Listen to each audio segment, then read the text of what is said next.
सभी को जय मसीह की। प्रभु यीशु मसीह के सामर्थ्य और मीठे नाम से प्रभु आप सभी को आशीष दे, प्रभु आप सभी को बरकत दे।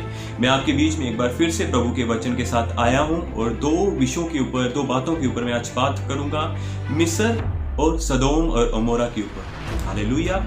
मैं आपको बताना चाहता हूं कि हम जब बाइबल के अंदर देखते हैं कि इजराइली जो लोग थे वो कितने समय से, 400 से अधिक समय से वो मिस्र के अंदर बंधुआई में थे, वो क्लेश में थे, वो सताव के अंदर थे। और हम सब जानते हैं कि परमेश्वर ने मूसा को ठहराया ताकि मूसा इजरायली लोगों को, अपने भाइयों को मिस्र से बाहर लेकर आए। प्रियजनों, आज मैं इस बात को कहते हुए आपको सचेत करना चाहता हूं, वार्निंग देता हूं कि मिस्र आज भी है, मिस्र आज भी है।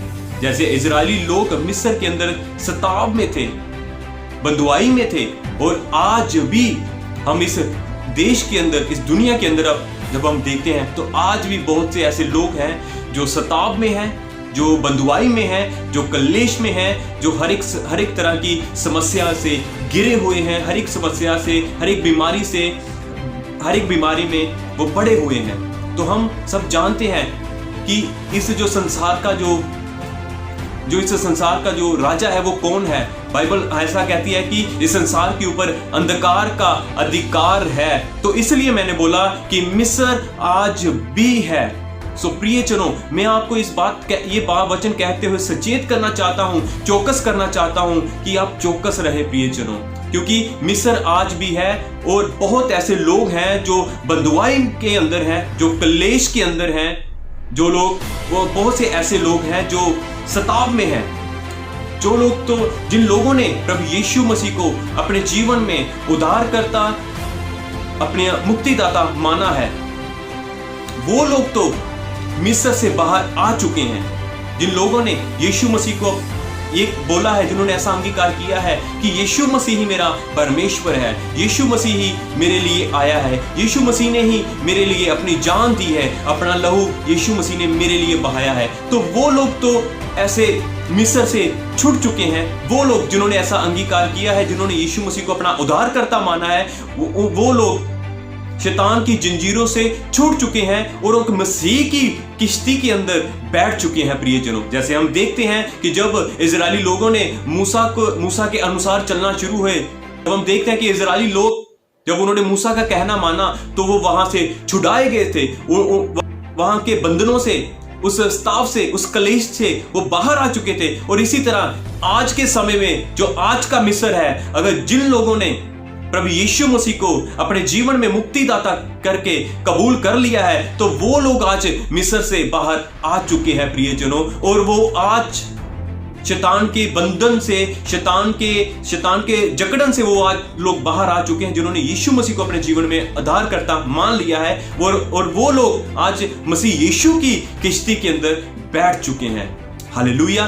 प्रियजनों, मैंने आपको बोला कि मैं दो बातों के ऊपर आज बात करूंगा। मिस्र के अंदर मैंने आपको बता दिया है, और जो लोग आज चाहे आप लोग मिस्र से निकलकर आप मसीह की कश्ती के ऊपर अंदर बैठ चुके हो, मैं उन लोगों को भी इस बात के लिए सचेत करना चाहता हूं कि सदोम और अमोरा अभी भी आपके आसपास है। मैंने क्यों ऐसा बोला कि सदोम और अमोरा अभी भी आपके आसपास है? क्योंकि जब हम बाइबल के अंदर देखते हैं सदोम और अमोरा के अंदर कौन सा पाप पाया जाता था, कौन सी उनके अंदर दुष्टता थी, हम देखते हैं वचन में। क्योंकि जो सदोम था वो एक व्यभिचारी देश था, उस देश के अंदर बहुत व्यभिचार होता था। और बाइबल के अंदर हम एक जगह ऐसा भी देखते हैं कि उस देश को घमंडी, उस देश के लोगों को घमंडी बोला गया है।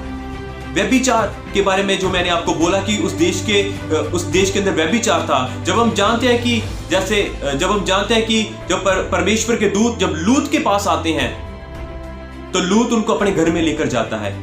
तो जब वो अपने घर में लेकर जाता है तो हम देखते हैं बाइबल के अंदर कि लोग, जो सदोम के जो लोग थे, वो लूत के घर आते हैं और कहते हैं उन दो पुरुषों को बाहर निकाल जो आज तेरे घर में आए हैं, क्योंकि हम उसके साथ मिलकर भोग करना चाहते हैं। और लूत बाहर आकर कहता है कि तुम मेरी दो बेटियां हैं, तुम उनको ले लो, उन्होंने आज तक किसी का चेहरा नहीं देखा। वो कहते हैं नहीं, हमें वो दो पुरुष ही चाहिए। ऐसा क्यों लिखा है? वो लोग क्यों कहते हैं कि हमें वो दो पुरुष ही चाहिए? क्योंकि